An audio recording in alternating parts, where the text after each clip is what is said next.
Shalom Bapak Ibu, saudara-saudaraku yang terkasih dalam Tuhan Yesus Kristus. Selamat pagi, salam sejahtera untuk kita semua, dimanapun saudara-saudara berada. Selamat datang kembali di Renungan Kristen pada pagi hari ini. Kiranya saudara semua dalam keadaan sehat selalu, dan semoga damai dan sukacita oleh Roh Kudus melimpah dalam hati dan kehidupan saudara-saudara semua. Sebelum kita mendengarkan renungan firman Tuhan pada pagi hari ini, mari terlebih dahulu kita berdoa. Allah Bapa kami yang baik, Bapa di dalam kerajaan surga, Bapa yang kekal, Bapa yang ajaib, Bapa yang kami muliakan, di dalam nama Tuhan Yesus Kristus, kami mengucap syukur Tuhan, karena anugerah-Mu di sepanjang kehidupan kami. Hingga pada hari ini, kami boleh ada sebagaimana kami ada. Semua karena berkat dan anugerah Tuhan dalam kehidupan kami. Ya Tuhan Yesus yang baik, pada pagi hari ini, kami akan mendengarkan firman-Mu yang akan disampaikan oleh hamba-Mu. Berbicaralah ya Tuhan, jamah hati kami, berikan kami pengertian untuk dapat memahami firman-Mu, dan ajar kami untuk dapat melakukan firman-Mu di sepanjang kehidupan kami. Berfirmanlah Tuhan, kami sudah siap mendengarkan firman-Mu. Dalam nama Tuhan Yesus kami berdoa.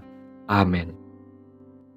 Bapak Ibu, saudara-saudaraku yang terkasih dalam Tuhan Yesus Kristus, ayat renungan kita pada pagi hari ini terdapat dalam kitab Yesaya pasal 55, ayat yang ke-8 dan ayat yang ke-9, yang berkata demikian.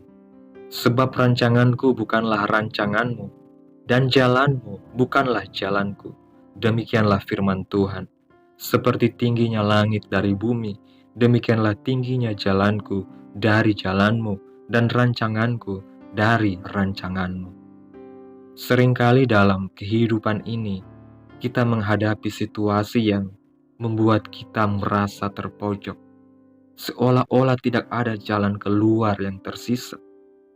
Kita mungkin merasa telah mencoba segala cara untuk mengatasi masalah, namun tetap saja menemukan diri kita berada di sudut yang sempit, tak berdaya. Dalam kondisi seperti ini, sangat mudah untuk merasa putus asa dan mulai mempertanyakan di manakah Tuhan berada.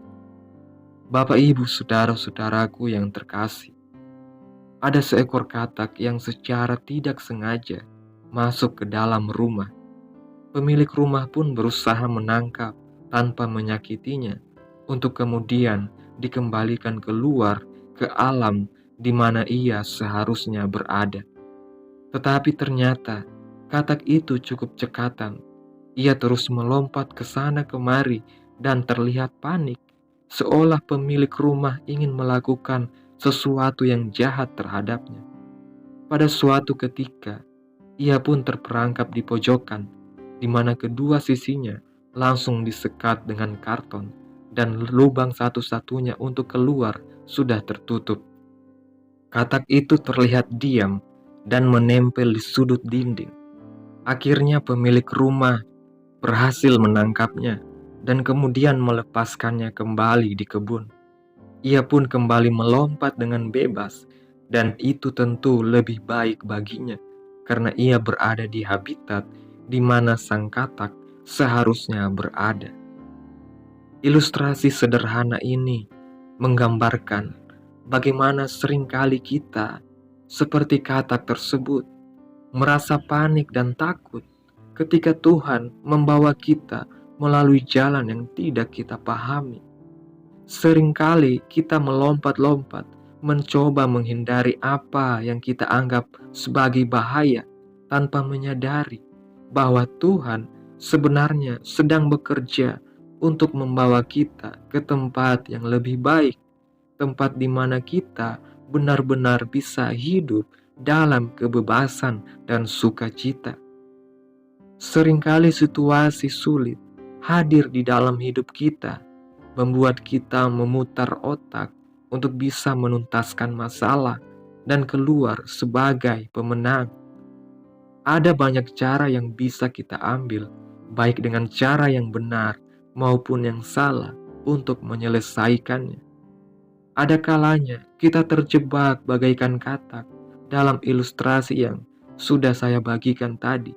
Setelah berusaha melompat ke sana kemari, mencari jalan keluar, dan pada satu ketika kita hanya bisa terduduk lemas dan berpikir bahwa segalanya sudah selesai, semua jalan sudah tertutup, dan kita tidak akan bisa lepas dari situasi sulit tersebut. Entah berbagai bentuk tekanan, krisis, tumpukan masalah, hutang, atau sakit penyakit, dan sebagainya. Begitu beratnya tekanan, dan begitu putus asanya kita melihat tidak lagi ada jalan keluar. Kita bisa tanpa sadar melupakan eksistensi Tuhan yang kuasanya sungguh tak terbatas di atas segalanya. Dan Tuhan punya begitu banyak cara yang seringkali bahkan ajaib alias tidak terpikirkan atau terbayangkan oleh nalar kita dalam mengangkat kita keluar dari sudut yang sempit untuk kemudian meletakkan kita pada tempat yang membuat kita bisa melompat-lompat kembali penuh sukacita dalam kebebasan. Ayat bacaan hari ini tentu sudah tidak asing lagi bagi kita. Firman Tuhan berkata, "Sebab rancanganku bukanlah rancanganmu, dan jalanmu bukanlah jalanku." Demikianlah firman Tuhan. Seperti tingginya langit dari bumi, demikianlah tingginya jalanku dari jalanmu, dan rancanganku dari rancanganmu. Awalnya sulit bagi saya untuk memahami ayat ini. Tetapi kemudian saya mengerti bahwa ayat ini berbicara akan sesuatu yang sangat besar. Ini adalah ayat yang menunjukkan betapa besarnya Allah yang tidak akan mampu terselami dengan kemampuan akal kita yang begitu terbatas. Bapak, Ibu, saudara-saudaraku, ketika kita benar-benar merenungkan kebenaran ini, kita diingatkan bahwa Tuhan tidak pernah membiarkan kita berjalan sendiri. Bahkan dalam saat-saat tergelap sekalipun, Tuhan sudah merencanakan jalan keluar yang lebih tinggi, lebih baik, dan lebih penuh berkat daripada yang bisa kita bayangkan. Tugas kita bukanlah untuk memahami semua rencana Tuhan, melainkan untuk mempercayainya sepenuhnya, bahkan ketika jalannya tampak begitu berbeda dari yang kita harapkan.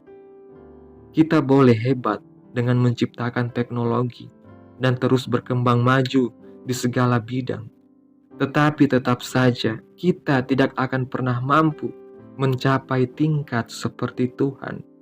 Kita tahu bahwa Tuhan selalu rindu untuk memberkati dan menolong anak-anaknya. Dan selanjutnya, kita pun harus tahu pula bahwa Tuhan punya 1001 cara untuk menggenapinya. Acap kali cara yang dipakai Tuhan itu ajaib, tidak pernah terpikirkan oleh kita, tidak terselami, bahkan tidak mampu dipecahkan dengan akal logika kita. Ada begitu banyak contoh ajaib yang bisa kita dapati di dalam Alkitab.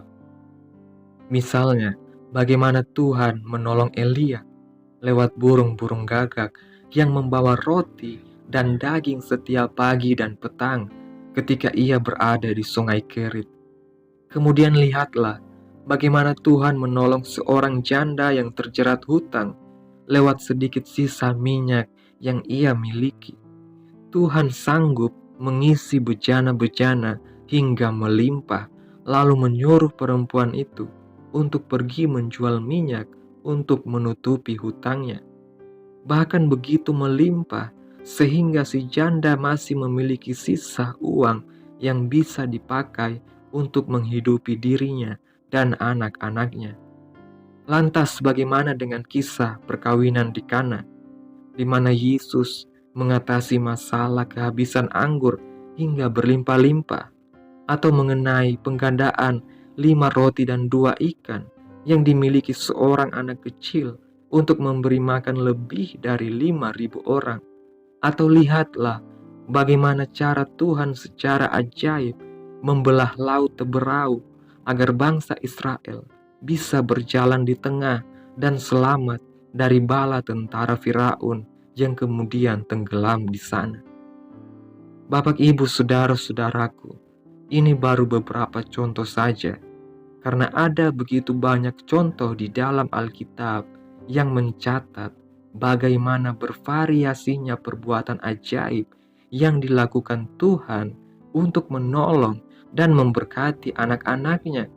Hingga hari ini pun, berbagai mujizat yang ajaib masih bisa kita saksikan. Orang sakit disembuhkan, rumah tangga atau diri seseorang dipulihkan, orang-orang yang terikat mengalami kelepasan dan sebagainya. Bahkan orang mati yang bangkit kembali pun masih juga terdengar hingga hari ini. Saya sudah menyaksikan begitu banyak mujizat Tuhan yang sangat ajaib dengan mata kepala sendiri. Bahkan sudah pula mengalami sendiri banyak di antaranya. Satu kesimpulan yang saya petik adalah bahwa Tuhan sanggup, bahkan lebih dari sanggup, untuk menolong anak-anaknya dengan 1001 cara yang ajaib sampai kapanpun. Ketika kita menghadapi berbagai tantangan hidup yang tampaknya tak teratasi, kita harus ingat bahwa jalan Tuhan selalu lebih tinggi dari jalan kita. Dia memiliki rencana dan cara yang melampaui pemahaman kita, dan seringkali caranya adalah yang terbaik untuk kebaikan kita. Maka dari itu, saudara-saudaraku yang terkasih, marilah kita selalu percaya dan bersandar kepada Tuhan, sebab Dia tidak pernah meninggalkan kita sendirian. Amin. Tuhan Yesus memberkati. Demikianlah renungan firman Tuhan pada pagi hari ini. Dan untuk menutup renungan pada pagi hari ini, mari sama-sama kita berdoa. Bapa kami yang ada dalam kerajaan surga, Bapa yang kami puji, Bapa yang kami muliakan, di dalam nama Tuhan Yesus Kristus, kami bersyukur Tuhan atas pertolongan-Mu dan penyertaan-Mu, serta atas berkat-Mu dalam hidup kami. Kami berbahagia dan bersyukur atas kebaikan Tuhan pada hari ini. Tak berkesudahan kasih setia Tuhan, tak habis-habisnya rahmat-Mu, selalu baru tiap pagi. Besar kesetiaan-Mu Tuhan dalam hidup kami. Terima kasih Tuhan buat firman-Mu pada pagi hari ini. Kami yakin dan percaya Engkau memiliki rencana yang jauh lebih baik, lebih tinggi, dan penuh dengan kasih bagi setiap kami. Kami tahu bahwa Engkau adalah Allah yang sanggup melakukan hal-hal yang ajaib. Engkau telah membuktikan kuasa-Mu sejak dahulu kala, dan sampai hari ini Engkau masih melakukan mujizat-mujizat yang besar dalam kehidupan kami. Kami serahkan setiap masalah dan kekhawatiran kami ke dalam tangan-Mu. Kami percaya bahwa Engkau mampu menolong kami dengan cara-Mu yang ajaib dan penuh kuasa. Kiranya apa yang Engkau firmankan pada hari ini bisa tertanam dalam hati kami, dan kuatkanlah kami untuk melakukan apa yang Engkau sudah firmankan sesuai dengan kehendak-Mu. Biarlah perkataan-Mu menyegarkan jiwa kami, menghidupkan hati yang lemah dan lesu, dan bangkitkan harapan dan kasih dalam hidup kami. Berkatilah hidup kami, agar kami tetap dapat berkesempatan kembali untuk mendengarkan firman-Mu.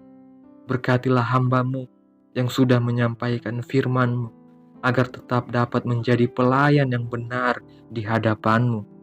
Berkatilah umat-Mu yang sudah mendengarkan firman-Mu hari ini. Berkati di setiap tempat dan kondisi hidup mereka, agar senantiasa selalu merindukan dan membutuhkan firman-Mu sebagai pelita kebenaran yang memerdekakan dan penghiburan yang menguatkan. Ajarilah kami bahasa firman-Mu dan bimbinglah kami untuk hidup sesuai kehendak-Mu agar kami selalu dekat kepadamu. Terima kasih Tuhan Yesus yang baik, buat kesempatan hidup yang masih Engkau berikan. Kami mau pakai untuk hormat dan kemuliaan nama-Mu. Segala pergumulan dan persoalan hidup kami serahkan di dalam tangan-Mu. Engkau yang akan menyelesaikannya bagi kami. Kami hanya terus berharap kepadamu. Hamba berdoa buat saudara-saudaraku yang sudah mendengarkan renungan pada pagi hari ini, yang saat ini sedang mengalami sakit penyakit, pergumulan masalah, kebutuhan ekonomi. Kiranya Engkau jamah, sembuhkan sakit penyakit mereka, berkati setiap perekonomian mereka, serta berikan jalan keluar di setiap pergumulan masalah yang mereka hadapi. Dan ajarlah kami ya Tuhan, untuk selalu berharap dan percaya sepenuhnya kepada Tuhan Yesus. Kiranya Tuhan Yesus terus memberkati kehidupan kami, keluarga kami, sanak saudara kami, daerah tempat tinggal kami, bangsa dan negara kami, pemerintah kami. Biarlah semuanya dalam perlindungan-Mu ya Tuhan, dan jadilah sesuai kehendak-Mu yang terbaik dalam kehidupan kami. Pada hari ini ya Tuhan, kami anak-anak-Mu akan melakukan berbagai aktivitas. Kami akan bekerja dan menjalankan tanggung jawab kami. Kiranya Tuhan yang mampukan. Kami serahkan seluruh rencana dan agenda hari ini ke dalam tangan-Mu. Biar Tuhan yang berkarya dan biarkan semua rencana sesuai dengan kehendak-Mu, ya Tuhan Yesus yang baik. Ampuni dosa dan kesalahan kami ya Tuhan. Jadikan kami pribadi yang lebih baik setiap harinya. Jagai kehidupan keluarga kami. Berikan kami kesehatan dan tuntun kami ke jalan yang benar. Terima kasih Tuhan Yesus. Ini yang menjadi doa kami. Mari sama-sama kita berdoa. Bapa kami. Bapa kami yang di surga, dikuduskanlah nama-Mu. Datanglah kerajaan-Mu. Jadilah kehendak-Mu di bumi seperti di surga. Berikanlah kami pada hari ini makanan kami yang secukupnya, dan ampunilah kami akan kesalahan kami, seperti kami juga mengampuni orang yang bersalah kepada kami. Dan janganlah membawa kami ke dalam pencobaan, tetapi lepaskanlah kami daripada yang jahat, karena Engkaulah yang punya kerajaan, dan kuasa, dan kemuliaan, sampai selama-lamanya. Amin.